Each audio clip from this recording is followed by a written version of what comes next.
ran into some problems with Koko B Ware that was part of one of our biggest events we ever did in Thunder Bay. Would you like to explain the story to those that don't know? You mean the technical in-ring physical problems or the mental shortcomings? Which would you prefer to You can go over the match as well as the behind the scenes. Now, you know he's a Hall of Famer, right? You know that he set the bar so very high for the Hall of Fame. Being in They actually call it the Koko B Ware bar now, I believe. Yeah, that's, I was a high jumper once upon a time, and I would love to see a bar that would be set that high. I'd be clearing that, no problem. With Koko, it's, I don't even know where to begin. Let's start with the in-ring. Now, I don't know if you have the footage still or not, but we were doing this show in a boxing ring. We went through all the stress of getting a ring because 2 people canceled on us with rings. They got what was coming to them. But that's another story.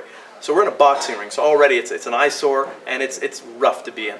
So I had the idea, I don't know why. It's one of those things when you're young and foolish, where I say I'm gonna miss a moonsault. So I tell Koko, okay, I'm gonna do a moonsault. Very simple. I'm gonna get you down. I'm gonna start climbing. You can move anytime you want. I mean, you can move right away. It doesn't matter. I'm just doing this moonsault, and it'll lead into the finish and whatnot. I get up there, on top, boxing ring, on these very unsturdy ropes. I watch the clip of it. You'd swear the ring is going to cave in from my weight when I start my jump. And so I do it. Here I go, going through the air, moonsault, and land right on Koko. He did not move. Did not move an inch. Landed right on him. Pinned him. 1, 2, 3. He did not kick out. And the ref kind of counted the 3 and then sort of made gestures as if to try and save face and whatnot. I was asking him, "Are you okay?" He wasn't responding. He was there twitching like a piece of bacon on a frying pan. And that's one of the main things I take away from that match. I also watched that match over and over and realized that that was a very rough ring. And if I can give him one kudos, it would be the fact that I must have bumped him about 4 or 5 times, all of which were involuntary, all of which he was trying to fight it, and there were no complaints. Now, that's the funny part of it, but really he pulled the Bret Hart behind the scenes. Oh yeah, he pulled more than that. That's a disservice to Bret Hart to say such a thing. What happened with Koko is that he did not want to do me any favors when it came to that match. He was asked by the promoter to put me over. And I'll always remember Abdullah the Butcher, who was also in the locker room, and just saying, don't do anything he tells you. Don't do anything he tells you. This guy shouldn't even be here. You're local. You're Canadian. You're from the country. He's nobody. No one remembers who he is. Half these people probably think he's dead. You should not be putting him over. You're young. It's your time. And Koko, while I wasn't there to hear the speech, but it was described to me, his defense was, "Come on, man.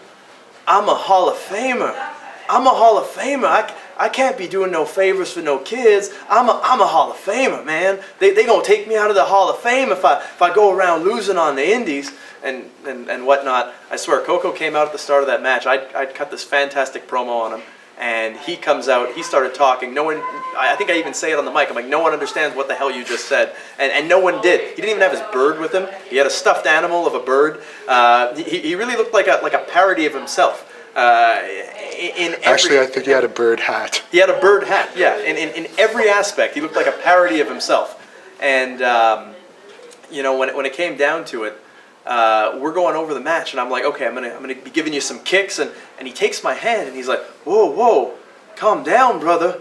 I can't keep up with that. Me, hey, you ain't gonna feel me. We don't need those kicks. We don't need. So, on top of it, it's like, look, you're acknowledging the fact that you're past your prime. I really don't think on that card he drew anything to that show, and did not want to put over someone who realistically could have tore his head clean off of his shoulders. So. No, I don't have very much respect for Koko B Ware. Can't say he was a professional.